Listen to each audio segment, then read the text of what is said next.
A boy named Leo lived in a small village. Leo was a happy child who loved spending time with his grandfather, especially in the large garden where he made vegetables and flowers. Leo likes helping Grandpa in the garden by planting seeds and watering the plants. One lovely afternoon, Grandpa was on the outside, enjoying his garden. He had just planted new seeds, which needed to be watered daily. But Grandpa was tired and realized he couldn't do it alone. Grandpa called Leo and said, "Could you help me watering the garden every day this week? I'm not feeling very strong." Leo replied, "Of course, Grandfather. I promise to water the garden every day." The next morning, Leo got up early, started carefully water each plant in the garden. Grandpa observed from the balcony and proud of Leo for fulfilling his promise. As the days passed, Leo started to get busy with other things. He played with his friends, raced his bike, and visited the park. One day, Leo was so excited to attend a friend's birthday party that he completely forgot to water the garden. The next morning, Leo realized his promise to himself.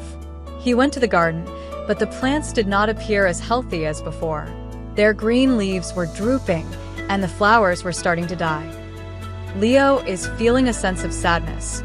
He promised Grandpa that he would take care of the garden, but he let the plants droop. Leo quickly took a watering container and gave the plants a good drink. After that, he went to see Grandpa and replied slowly, "I'm sorry. I promised to water the garden every day, but unfortunately I forgot. The plants don't look as healthy now." Grandpa looked at Leo with understanding eyes. "It's okay, Leo. What's important is that you've learned how much your promise mattered. When we make a promise, it's important to keep it because others are counting on us." Leo nodded, realizing how important his promise was. "I'll make sure to water the plants every day from now on, Grandpa. I won't forget again." From then on, Leo maintained his word and watered the garden every morning. The plants quickly recovered, growing strong and healthy again. Leo realized that recognizing a promise meant more than just saying the words. Moral of the story: keeping our promises is important because it shows we are responsible and trustworthy. When we keep our promises, we show that we care about others and that they can depend on us.